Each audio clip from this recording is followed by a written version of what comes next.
Todo homem nessa terra, ele tem prioridades. Não há aquele que diga assim: pastor, eu não tenho prioridades. É só você olhar para a sua vida e ver aquilo que você mais tem alimentado dentro de você. Se hoje você está aqui, nós entendemos que o seu real interesse é passar a presença, ou passar mais um ano na presença de Deus. Mas é como a gente sempre fala: será que é Cristo que você quer, ou é aquilo que Ele pode lhe dar? Será que é Cristo realmente que você quer? Será que você quer se tornar amigo íntimo de Cristo? Será que você quer ser como um daqueles discípulos, Pedro, Tiago, João, que deitavam no regaço de Cristo, que se deleitavam juntamente com Cristo? Veja bem a intimidade que esses homens tinham com Cristo. Cristo era tudo para eles. O que falar do apóstolo Paulo, um homem que podia se gloriar em tudo em sua vida, mas ele preferiu perder tudo por causa da sublimidade, do conhecimento do nosso Senhor e Salvador Jesus Cristo. Tudo que ele tinha. Filipenses 3 vai falar sobre isso. Olha só, eu vou ler, depois eu vou explicar. Por favor, presta atenção, não deixe que ninguém tire a sua atenção. Se alguém ficar conversando do seu lado, por favor, saia do lado dessa pessoa, se entre em outro lugar, porque se essa pessoa não se preocupa com ela não vai se preocupar com você também. Amém? A palavra mesmo diz: vocês estão limpos pela palavra que eu vos tenho pregado. Você quer sair daqui renovado pela palavra? Quero? Então tem que prestar atenção na palavra. É a palavra que vai trazer libertação para vocês. Não é oração de pastor, não é oração de obreiro, não é campanha de 7 dias. Isso é misticismo. Isso é chamado de macumba gospel. Não existe isso na Bíblia. Ou seja, quando você se coloca diante de Deus e o seu prazer é como disse Davi: eu amo a tua lei, nela medita o meu coração. Ou seja, Davi tinha prazer na lei de Deus. Tudo para Davi era a palavra. Davi sabia se colocar diante de Deus em oração. Davi sabia se arrepender dos seus pecados. Davi sabia fazer tudo isso. E nós sabemos? O nosso interesse é a palavra, o nosso interesse é Cristo, ou é as coisas dessa terra? A palavra mesmo diz que nós não fomos comprados nem por ouro, nem por prata, em nada perecível nesse mundo, mas nós somos comprados pelo precioso sangue de Cristo naquela cruz. Nós pregávamos esses dias, e como diz Salmos, a redenção da alma é caríssima, não há preço que pague. A nossa alma, o nosso ser, a nossa vida foi comprado com preço de sangue. Não há nada nessa terra que pode tirar esse valor, porque fomos comprados por Cristo. Amém? Não pode ser comprado por dinheiro, não pode ser comprado por obras, não pode ser comprado por nada disso, porque o sangue de Cristo que expiou os nossos pecados, hoje nós somos feitura dele. A palavra mesmo diz que ele nos justificou mediante a fé. Isso não vem de nós, é dom de Deus. Hoje nós estamos aqui pela misericórdia dele. Pregamos domingo passado, como diz a própria palavra de Deus: quer comais, quer bebais, quer façais qualquer outra coisa, porém fazei tudo para a glória de Deus. Nós estamos aqui para a glória dele. O nosso real interesse tem que ser para a glória de Deus. A nossa vida piedosa tem que ser para a glória de Deus. Nós vamos falar sobre isso, sobre as nossas prioridades, sobre o que está em primeiro lugar na nossa vida, porque para muitas pessoas Cristo não está em primeiro lugar. Pastor, na minha vida Cristo está em primeiro lugar. É só você ver aquilo que você mais alimenta. Amém? Filipenses capítulo 3 é um versículo rapidinho que eu vou ler para você poder compreender do que a gente vai falar hoje. Filipenses 3, 7 diz assim: todos acharam? Amém? 3, 7 diz assim, olha o que Paulo fala: mas o que para mim era lucro, isso considerei perda. Por causa de quem? Por causa de quem? Eu vou ler de novo para você entender. Paulo, o maior praticamente professor e teólogo da espinha dorsal das doutrinas da graça, ele diz: mas o que para mim era lucro, isso considerei perda por causa de Cristo. Sim, deveras considero tudo como perda, por causa da sublimidade do conhecimento de Cristo Jesus, meu Senhor, por amor do qual perdi todas as coisas e as considero como refúgio. Tem palavra que diz como esterco aí? Tem Bíblia, bastante Bíblia. Olha só, vou ler de novo. por amor do qual perdi todas as coisas, e as quais considero como esterco, como refúgio, para ganhar quem? A Cristo. Agora olha essa partezinha final, que interessante, já vou explicar todo o texto. E ser achado nele. Olha para cá um minutinho.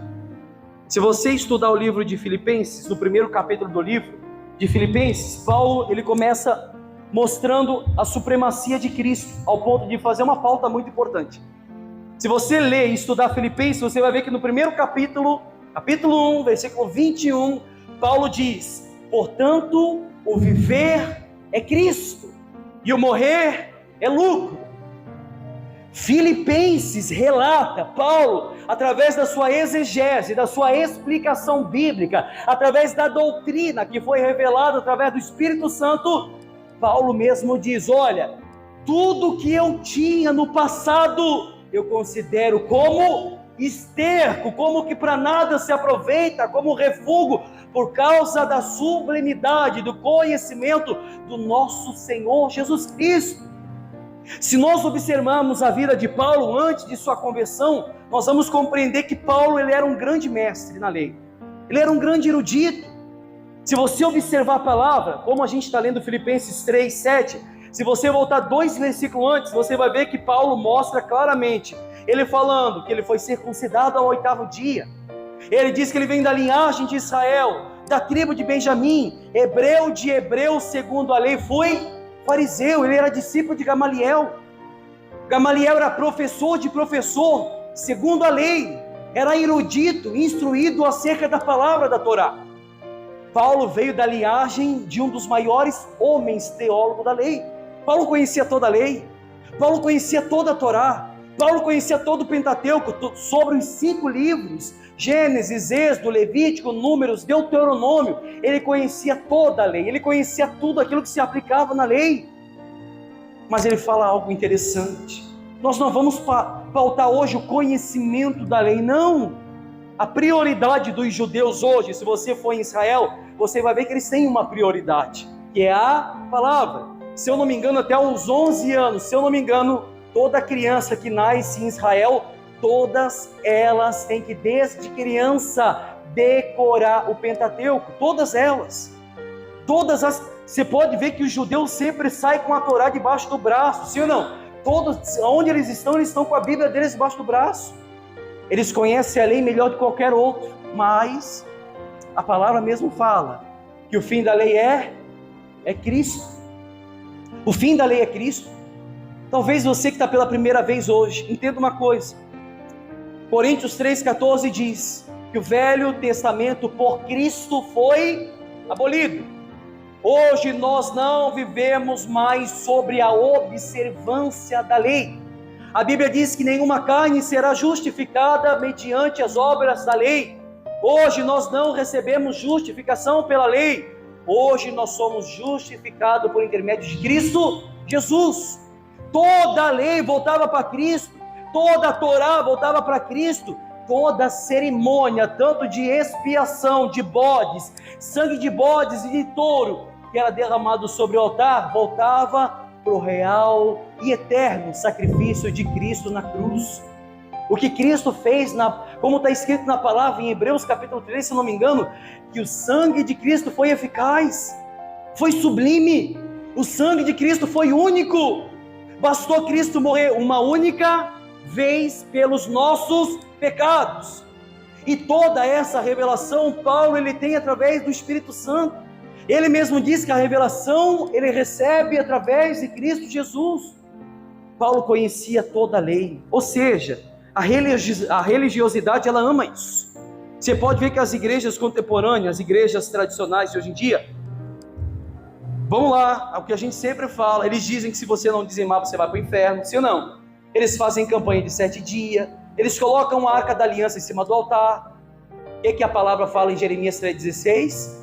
Que a arca do Senhor, do meio do povo de Deus, foi tirada, e dela não se lembrará mais. Acabou. Todo o Velho Testamento voltava para Cristo, era sombra voltada para Cristo. O sangue dos bodes que era derramado no altar fazendo a expiação do pecado do povo. O sangue de Cristo nos convence de todo o pecado. Tudo voltava para Cristo, e Paulo sabia isso. E Paulo sabia sobre o sacrifício de bodes, Paulo sabia sobre o derramamento de sangue no altar, Paulo foi circuncidado ao 8º dia, Paulo praticava cabalmente a lei, Paulo andava segundo a lei. Mas quando Paulo tem um encontro com Cristo, a vida dele não foi mais a mesma. Amém? Entenda uma coisa: se você diz que você teve um encontro com Cristo, e você anda da mesma maneira, dos mesmos costumes, como andam os mundanos, não foi Cristo que esteve diante de vocês, não. Se vocês dizem, eu conheci a Cristo, mas se você não for achado nele, você não conheceu a Cristo. Conhecer é uma coisa, agora ser íntimo de Cristo é outra coisa. Amém? Paulo, na sua vida passada, ele tinha todos os traços de uma pessoa que aos olhos da religiosidade alcançaria o céu. Paulo, no seu passado, ele tinha todos os traços de um homem que conseguiria conquistar os céus através do esforço. Para você entender que quando o primeiro mártir da igreja, Estevão, estava sendo apedrejado, estava diante de Estevão quem? Paulo. E a Bíblia diz que Paulo consentia quando estava Estevão sendo apedrejado. O que era esse consentir no grego? Se você ler o original, Paulo estava se saciando vendo um cristão sendo morto a pedrada, mas mal sabia que lá na frente seria a vez dele. Sim ou não? Você acha que vir para o Evangelho de Cristo é tudo mil maravilha, meu amigo? Não, não. O próprio livro de Filipenses diz que nós não fomos chamados apenas para crer, mas a padecer por Ele. Será que a gente está disposto a padecer por Cristo? Vai entrar mais um ano, mas é como eu falei, é o interesse de muitas pessoas, é o que ela pode ver e tocar. Não, a palavra mesmo diz que nós temos que buscar as coisas que são do alto, aquilo que a traça, o ferrugem, o ladrão não pode minar. Nós temos que buscar aquilo que é eterno. Amém, pessoal? Olha que coisa interessante, no versículo 7, Paulo mesmo ele declara que o que para ele era lucro, ele considerou como perda por causa de Cristo. Por causa de Cristo. Quando Paulo tem um encontro com Cristo, tudo que ele tinha na velha vida, no passado, ele considerou como perca. O que ele achava que era lucro, na verdade era esterco. Como é que é a lei bíblica? Para você ganhar, você tem que perder. Como é que é a lei bíblica? Para você viver, você tem que morrer. Como é que é a lei bíblica? Deus pega o pequeno, aquele que não sabe, para confundir os sábios. Ele pega o tolo, ele pega o desajeitado, ele pega o fracassado, ele pega o bastardo, para confundir os sábios. Amém? Olhando pela lógica bíblica, ou seja, aos olhos de Paulo, tudo que ele possuía, tanto no conhecimento quanto nas conquistas, ele considerou como perda por causa de Cristo. Olha as prioridades de Paulo. Quando a sua vida começou com Cristo, ele fala sim, deveras, sim, de fato, sim, é verídico, considero tudo como perda, por causa da sublimidade do conhecimento de Cristo. Infelizmente, hoje, tem muitas pessoas que têm medo de perder. Pastor, conquistei tanta coisa esse ano. E Cristo, você tem conquistado? Você tem se tornado amigo íntimo de Cristo? Você sabe o que é uma oração e saber que Cristo está te ouvindo, pessoal? Você sabe o que é ter intimidade com Cristo? Você sabe o que é de fato e de verdade, você no seu quarto oculto, as suas lágrimas rolando no rosto, você saber que Cristo está ali, naquele momento que você mais precisa, quando todos te abandonaram, Ele está ali. Você sabe o que é a eficácia da oração? Como diz a própria palavra, nós temos que orar sem cessar. Mas quantas pessoas que oram não sentem nada? Quantas pessoas que oram, mas suas orações foram esquecidas? Quantas pessoas que oram, mas os céus estão bloqueados sobre a vida dela? Porque nós pregamos e mostramos na palavra, nem todas as orações Deus ouve. Se Deus rejeitou a oração de um profeta, meu Deus, de um profeta, quem somos a gente para querer barganhar com Deus? Amém? O que Deus fala em Isaías? Para o homem a qual eu olharei, é aquele que aflige a sua alma e abate o seu espírito.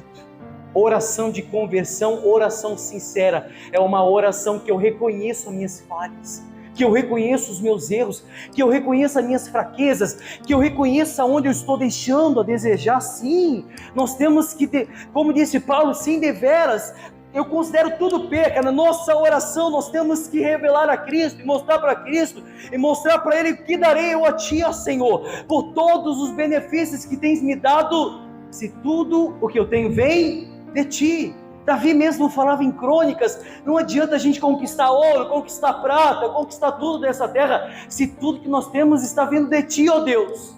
Mas glórias nós te damos por isso. Amém? A nossa oração pertence a Ele. A própria palavra de Deus diz em Salmo 139, antes que as palavras elas procedem da nossa boca, Ele já sabia o que nós iríamos, Ele já sabia o que nós iríamos falar. Paulo considera tudo perdido, como esterco, como refúgio para ganhar a Cristo. Você pode ver, todo o interesse dele é voltado para Cristo. Toda a vida dele no passado, ele considerou como perca por causa de Cristo, por causa da sublimidade de esses dois versículos que eu falei. 3 vezes ele cita o nome de Cristo. Perdeu tudo por causa de Cristo, ele considerou tudo perca por causa de Cristo, tudo como esterco por causa de Cristo. Era tudo por causa de Cristo. Nada por causa de família, nada por causa de conquista, não. Tudo por causa de Cristo. Paulo fez isso. E não somente isso, mas é como eu falei, pauta naquela parte final: e ser achado nele. Que coisa interessante. Praticamente três palavras, uma frase pequena. Tudo isso Paulo, ele entoou, não como um cântico de glória para ele, mas a coisa mais maravilhosa que Paulo fala: tudo isso e ainda por cima ser achado nele. Será que a gente pode falar isso? Será que fomos achados em Cristo? Será que se Cristo voltasse hoje, nós seríamos como aquelas virgens prudentes, ao ponto de bater na porta e Cristo olhar e falar: vinde, ó amados do meu Pai, entrai e ceai aquilo que já estava preparado antes da fundação do mundo? Ou será que seremos como aquelas virgens loucas que baterão na porta e Cristo falar: eu não vos conheço? Será que quando Cristo olhar para a gente, no dia onde Cristo voltará para arrebatar a noiva, arrebatar a igreja, será que quando Ele olhar nos nossos olhos, Ele vai falar: eu conheço vocês, vocês estiveram nessa vida comigo, vocês eram amigos íntimos meus? Ou Ele vai falar: eu não vos conheço, apartai-vos de mim, vós que praticais iniquidade, o lago que arde com fogo e enxofre, ali aonde haverá choro e ranger de dentes. Deixa eu falar mais. Como disse Leonardo Ravenhill, será que vocês são conhecidos no inferno? Espera aí, pastor, aí, será que vocês são conhecidos? Porque quando os filhos de Cefas vê Paulo expulsando um demônio, os filhos de Cefas fazem o quê? No seu caminhar ele encontra outro espírito, outra pessoa manifestada. Os 3 colocam a mão na cabeça dessa pessoa e falam: eu repreendo em nome de Jesus aquele que Paulo tanto prega. Esse espírito fala: conheço a Paulo e sei bem quem é Jesus. E vós, quem sois? Será que vocês são conhecidos no inferno? Será que o inferno treme e estremece quando vocês se colocam de joelho? Diz o documentário que quando Leonardo Ravenhill orava, o inferno sentia pavor, o inferno sentia repugnância, porque um homem de oração estava entrando na presença de Deus, os céus se calavam. Será que quando nós se colocamos de oração diante de Deus, será que nós podemos sentir que Deus está nos ouvindo?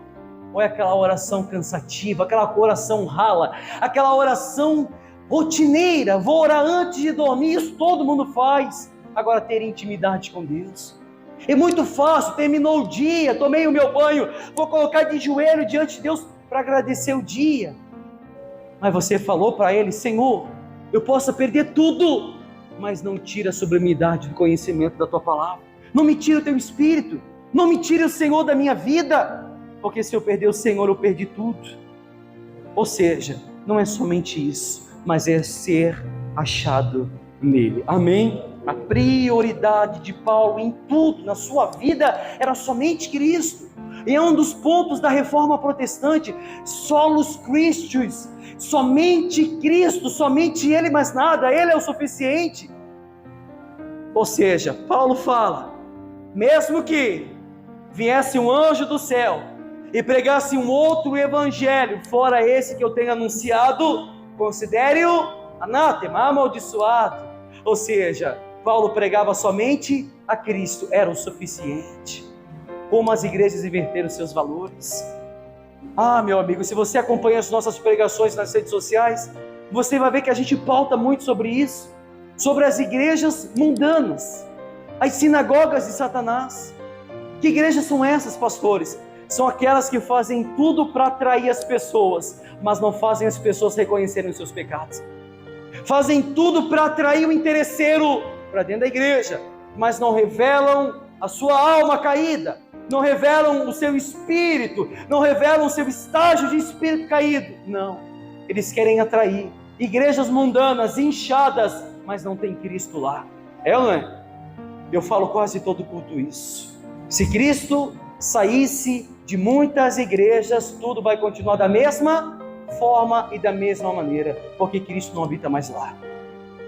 O que eles fazem hoje? Tudo para atrair as pessoas. Sermão voltado para o homem, é como a gente sempre fala, um sermão antropocêntrico, o homem no centro. Hoje não é mais voltado para Cristo, é ou não é? Meu amigo, ai de mim se não pregar Cristo. Sabe o que Paulo fala? Ai de mim se eu não pregar o Evangelho, ai de mim. Eu digo a mesma coisa, ai de mim. Você acha que para alguém falar assim, como eu sempre falo no culto, não tenho medo de quando subir ao altar e orar e falar isso. Você acha que quando eu me coloco diante de Deus e falo para Ele, meu Deus, não deixa que proceda da minha boca nenhuma palavra que seja anátema, não deixa que proceda dos meus lábios nenhuma maldição, de uma palavra rala, de um evangelho fictício, de um evangelho humanista, de um evangelho triunfalista que sempre tem visado o homem, que eu seja anátema por isso, que eu nem chegue a subir ao altar por isso, mas agora que eu sempre possa pautar a Cristo, que eu sempre possa revelar a Cristo, que eu sempre possa mostrar a Cristo, que Cristo seja a espinha dorsal desse ministério, que Cristo seja a base forte desse lugar, que Cristo seja a pedra fundamental, a pedra de esquina, que foi colocada nesse lugar, para a salvação de todos aqueles que creem. Nós falamos isso quase toda a pregação. O homem tem que perder tudo para ganhar o que há de maior. O homem tem que esquecer de tudo para conquistar a Cristo. Não é salvação comprada, não é salvação pelas obras, para você poder entender que a própria palavra de Deus fala que o reino dos céus é tomado por esforços, por violência. Tem palavra que a tradução diz que o reino dos céus é tomado por violência, e somente aqueles que se esforçam podem obter do reino. Não é de qualquer jeito, não é porque você está aqui hoje que você vai ser salvo. Tudo depende da sua intimidade com Cristo, tudo depende do seu real interesse, se é por Cristo ou não, tudo depende daquilo que mais cresce dentro de você. Seguir a Cristo vai te custar família, vai te custar amigos, vai te custar casa, vai te custar carro, vai te custar tudo. O interesse real das pessoas tem que ser voltado para Cristo. Seguir a Cristo vai te custar tudo. Vai te custar tudo, meu amigo. Você sempre tem a tendência de colocar no topo aquilo que é prioridade. Sempre. O homem é assim. Entenda uma coisa. Reorganizar as prioridades passa pelo crivo do que realmente tem valor. Sabe o que aqui diz em Mateus 6,21? A palavra diz, porque aonde está o seu tesouro, ali também está o seu coração. Família é prioridade, o seu coração está na família e não no reino. Casa é prioridade, seu coração está na sua casa e não no reino. Amigos, seu coração está em amigos, está nos seus interesses, está nas suas conquistas. A palavra mesmo enfatiza, porque aonde está o seu tesouro, ali também está o seu coração. Aonde está o seu tesouro? Aonde está o seu coração? Eu pergunto para vocês hoje, faltando poucos minutos para virar o ano de 2022 para 2023 e mais, vamos participar da ceia. Aonde está o coração de vocês? A palavra enfatiza que um viajante saiu a viajar e nesse meio caminho ele encontrou um tesouro escondido na terra. Ele cavou, ele foi e vendeu tudo que tinha para ficar com esse tesouro. Tudo que tinha, perdeu tudo para ficar somente com esse tesouro, com o Evangelho de Cristo.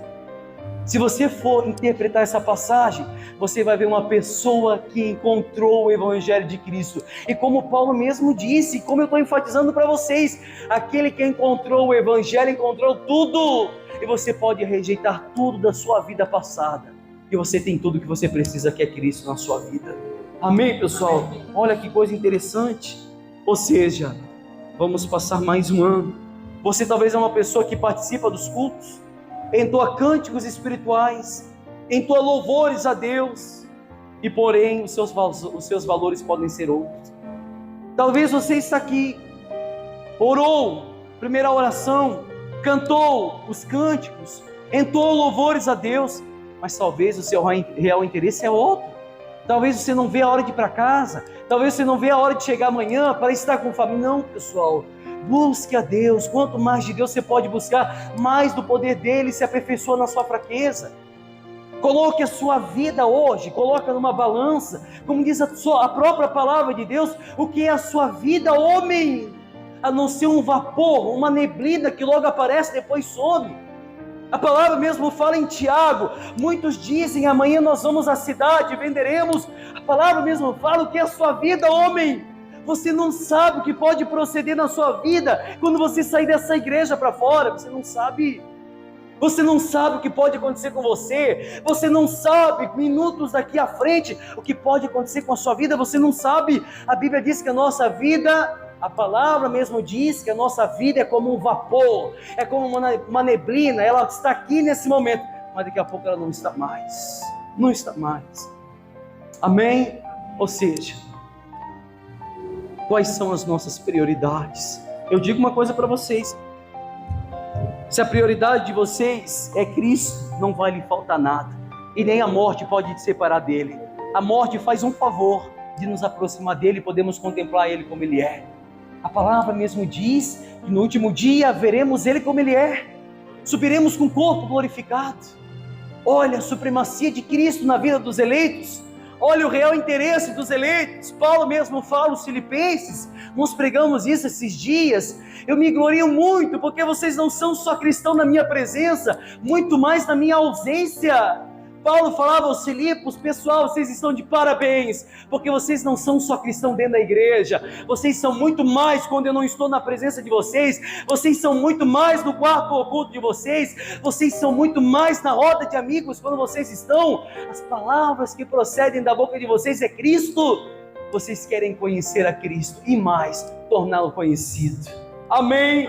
Não somente conhecer, conhecemos a Cristo e prossigamos em conhecê-lo e torná-lo conhecido nessa vida. Se você ler 2 Coríntios 12:9, Paulo fala aos Coríntios: sendo assim, me gloriarei nas fraquezas, a fim de que o poder de Cristo repousa sobre mim.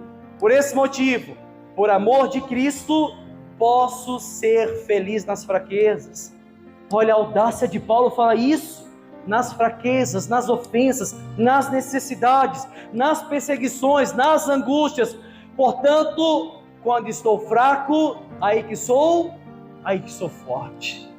Ou seja, Paulo falando, me gloriarei nas fraquezas, a fim de que o poder de Cristo repousa sobre mim. Até nas fraquezas, Paulo se gloriava. Até nas acusações, Paulo se gloriava. Até nas perseguições, Paulo se gloriava. Até nas injúrias, Paulo se gloriava, ao ponto de dizer que quando estou fraco, aí que sou forte. Ai, que sou forte. Eu estava estudando desde ontem um grande teólogo e pastor puritano, John Owen.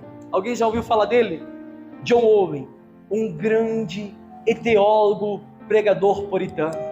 Estude sobre os puritanos, você vai ver quais eram as prioridades deles. Você se fascina por estudar os puritanos. Você tem vontade de entrar dentro da Bíblia. Você tem vontade de engolir a Bíblia inteira quando você começa a estudar os puritanos e ver a audácia e o amor que eles tinham por Cristo. Um grande exemplo de prioridade na vida cristã foi a de John Owen, um teólogo puritano nascido na Inglaterra em 1616.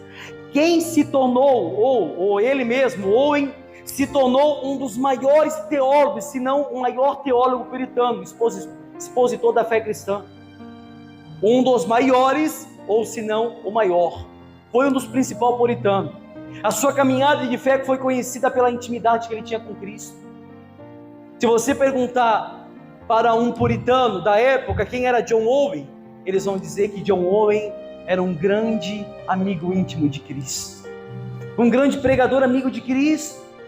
Ele disse mais, olha o que ele fala numa das suas orações, e essa oração virou um escrito dos seus livros. Ele disse: eu oro a Deus com todo o meu coração, para que eu possa estar cansado de todo o resto, exceto de minhas conversas e comunhão com Cristo. Ele poderia estar cansado de tudo, menos dos momentos de intimidade que ele tinha com Cristo. Deus estava usando. Se você estudar a história dele, você vai ver que ele ficou doente, uma doença gravíssima que levou à morte, e Deus estava usando a doença e todas as outras pressões da vida de Owen para levá-lo a mais perto de Cristo. Ele mesmo fala num dos seus escritos que a doença que ele tinha estava aproximando ele perto de Cristo. Owen se preparou para encontrar com Cristo. Amém, pessoal? Ele se preparou. E a palavra diz: prepara-te, ó Israel, para se encontrar com teu Deus. Prepara-te, ó Israel. A última coisa que Owen estava fazendo quando chegou o fim de sua vida, se aproximava, era a comunhão com Cristo. Tinha um amigo dele, escritor, que quando ele escrevia, quando ele falava suas citações espirituais, tinha um escritor do lado dele, que tudo que ele falava, esse escritor escrevia. E Owen, quando estava morrendo, do lado de Paine, que era um escritor que estava do lado dele, ele falou para Paine, para William Paine, estava ajudando ele a editar um trabalho, ele falou: ó irmão Paine, o tão desejado dia chegou. John Owen estava morrendo, e ele falando para um amigo dele, William Paine, estava escrevendo um tratado, um livro, e isso está no livro de Owen. E ele fala: o grande e tão desejado dia chegou, finalmente, o dia a qual verei a glória de Cristo, de uma maneira diferente, de qual jamais vi ou poderia ver nesse mundo. Ele iria ver Cristo face a face, ele iria ver o Cristo ressurreto, ele iria contemplar a majestade santa, ele ia poder contemplar o Cristo que ele tanto pregou. Veja bem que a palavra mostra que nenhum homem da face da palavra, na escritura, no mundo, pôde contemplar a Cristo, ou o rosto de Cristo. Moisés, quando tentou ver a Cristo, aquela sarça que ardia, ele não conseguia contemplar. Apocalipse fala que João, quando ele tem a revelação de Cristo, e quando começa a ter a revelação do Apocalipse, quando Cristo vira para ele, ele cai como morto. Ele não conseguia contemplar, mas a palavra diz que no último dia podemos ver ele como ele é. Owen estava tão ansioso para esse dia chegar, e quando ele estava morrendo, ele falava: ó Paine, ó meu amigo William Paine, grande escritor, o dia está chegando, é chegada a hora que eu vou poder contemplar a Cristo do jeito que ele é. Amém? Os puritanos tinham tanta intimidade com Cristo, que em sua época era comum, presta atenção nisso agora. Eu falei uma vez isso na igreja, não sei se os membros lembram. Os puritanos tinham tanta intimidade com Cristo, mas tanta, que em sua época era tão comum as residências, elas terem um quartinho de oração. Todos os puritanos tinham isso, na Inglaterra, nos Estados Unidos. Todos os puritanos construíam uma casa, prioridade era um quarto de oração. Quando o pastor Thomas Shepard, ele percebeu que nas novas casas estavam sendo construídas sem um cômodo de oração, ele disse, e ele surgiu, ele falando que surgiu a decadência dos Estados Unidos. A decadência dos Estados Unidos começou, porque as pessoas estavam construindo as suas casas sem o seu quarto de oração. Os puritanos tinham isso. Todos os puritanos tinham um quartinho separado para oração. Pastor, tem na casa do Senhor um quarto para isso? Tenho. Medito na palavra no quarto. Agora eu estou fazendo umas mudanças lá em casa, mas o meu quarto de oração está lá. Amém? Então, faça isso. Quais são as suas prioridades? O que você tem feito para se chegar a Cristo? O que você tem feito para que Cristo se revele na sua vida? O que você tem feito para que você possa ser chamado de amigo? Amém, pessoal? Essa é a palavra que eu tenho para deixar para vocês. Guarde no seu coração. Crave no seu coração com ponteira de diamante, para que essa palavra não saia de dentro de vocês. Nós vamos agora participar da ceia do Senhor. Pastor, quem que pode participar e quem que não pode? Meu amigo, eu não sou seu policial. Eu não vou dizer para você que você pode ou que não pode. Você sabe da sua caminhada e da sua vida com Cristo. Você sabe. Você sabe o que você tem feito. A palavra diz que aquele que comer do corpo e beber do sangue indignamente será culpado do corpo e do sangue. Vai ser culpado da Santa Ceia. Pastor, se eu estou em pecado consciente, sei que estou em pecado e eu quero continuar no pecado, não participe, não faça isso. Você vai ser condenado por isso. Pastor, e se eu não participar? A palavra de Deus fala que aquele que não comer do corpo e não beber do sangue não tem parte comigo. Você está praticamente, como diz o ditado popular, no mato sem cachorro. Ou você muda, ou você se muda. O que Apocalipse fala? Aquele que é impuro, lance para a impureza. Aquele que é santo, santifique-se cada vez mais. Cada vez mais. Se é santo, se santifique-se mais. Busque mais de Cristo. Você que é impuro e quer viver no ato do pecado, meu irmão, eu digo uma coisa para vocês. Com toda certeza. Você que gosta de pecar constante e sabe disso, no seu oculto ainda mais. É como eu falo quase todo culto. Você quer saber quando você é de Cristo ou não? É só você olhar na sua vida quando você está sozinho com o seu, com o seu celular. Você sabe disso. Eu falo quase todo culto isso. Isso vai revelar se você é de Cristo ou não. Não, a esposa não está vendo. Meus filhos não estão próximos. Eu estou sozinho. Aí você sacia sua carne, aí você se deleita no pecado, aí você se contaminou. Agora, o homem que é de Cristo, o homem que foi justificado por Ele, nos momentos em que ele está sozinho, ele sabe quais são as suas prioridades. Amém? Então, pastor, eu vou participar da ceia porque eu sei que eu preciso de Cristo, e Cristo é tudo que eu tenho, e Cristo é tudo que eu preciso. Amém? Você vai participar e você vai se tornar amigo de Cristo. Agora, pastor, eu de fato não quero mudar de vida, quero continuar no lamaçal do pecado, quero continuar na concupiscência do meu coração. Não participe, não faça isso. Mas veja bem, 2023 já está à porta. São exatamente 11 horas e 50 minutos. Faltam 10 minutos para virar o ano. É mais um ano que você vai viver pecando, pessoal. É mais um ano que você vai ver na prática pecaminosa. É mais um ano que você vai tentar mostrar aquilo que você não é. É mais um ano que você vai tentar revelar para as pessoas aquilo que de fato você não é. Não, faça diferente. Participe da ceia. Mate o que está te matando. Mate o seu pecado. Mate aquilo que corrói dentro de você.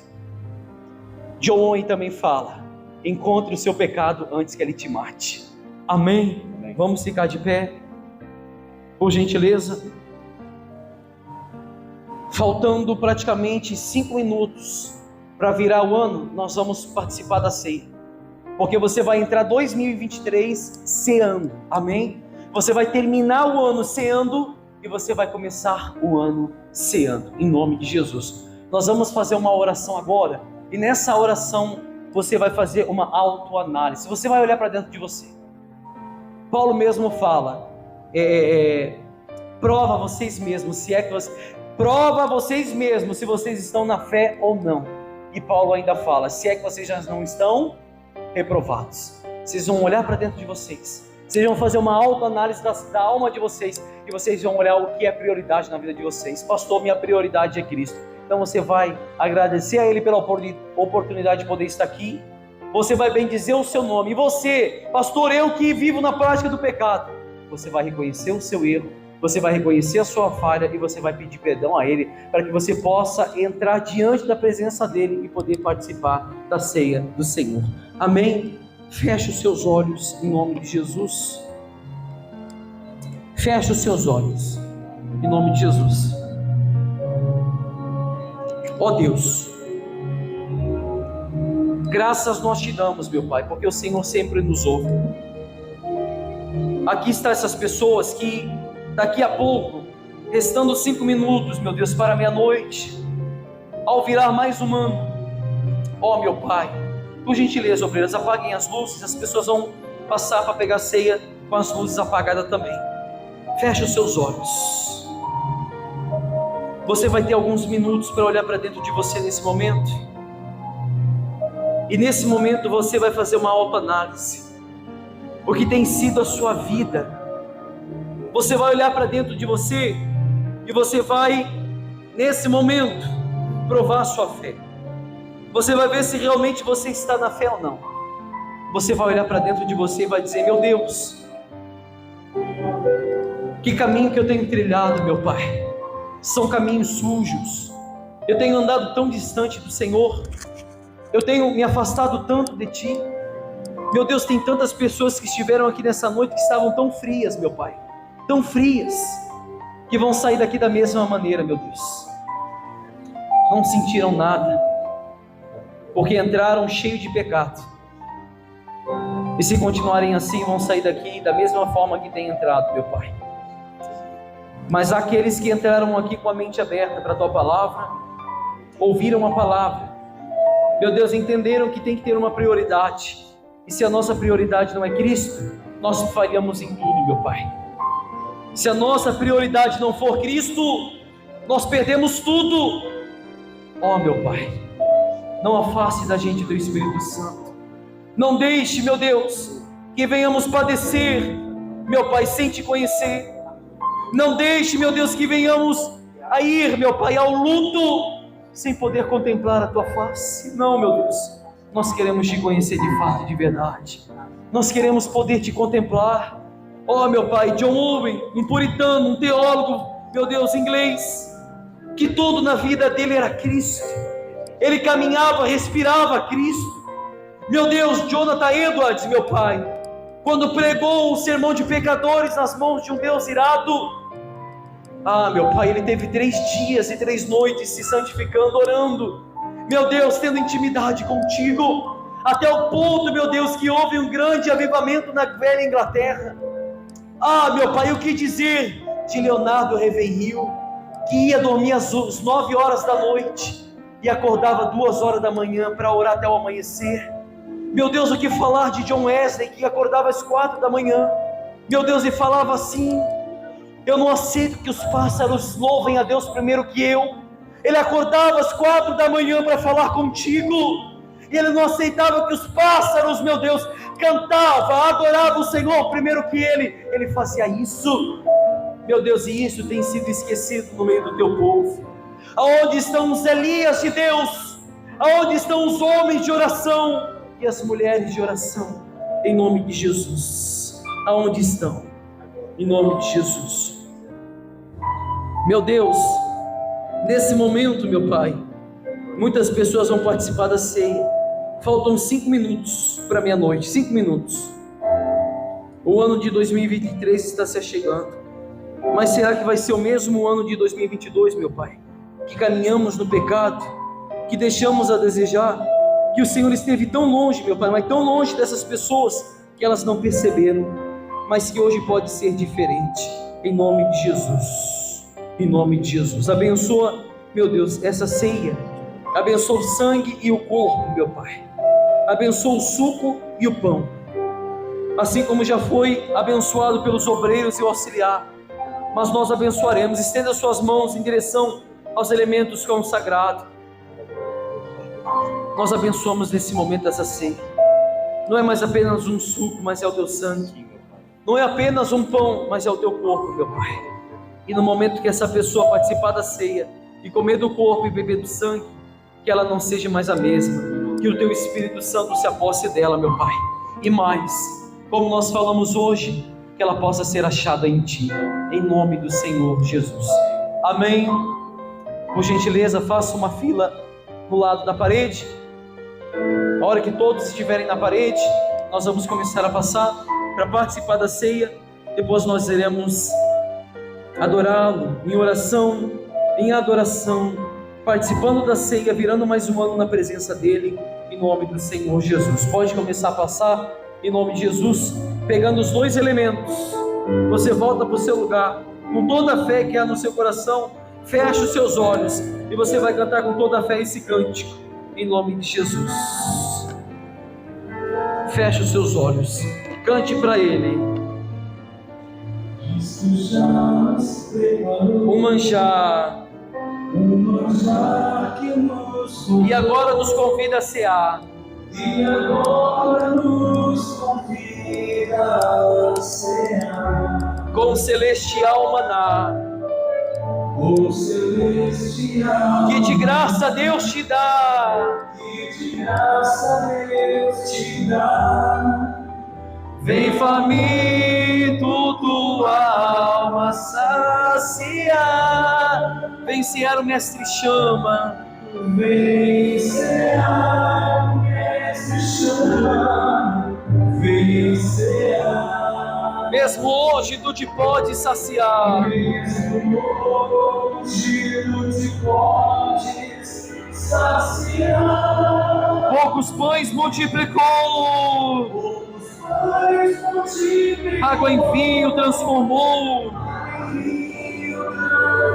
Vem faminto a Jesus, vem faminto a Jesus, vem cear. vem cear. Eis discípulos a voltar, Eis discípulos a sem os voltar, peixes apanhar. sem os peixes apanhar. Mas Jesus o manda outra vez para ti. Manda outra vez partir. Ao tornar a praia então, Ao tornar então, vem no fogo peixe e pão. vem o fogo, peixe, pão. É Jesus que os convida a ser a vida. Jesus que os convida a ser a vida. Vem cear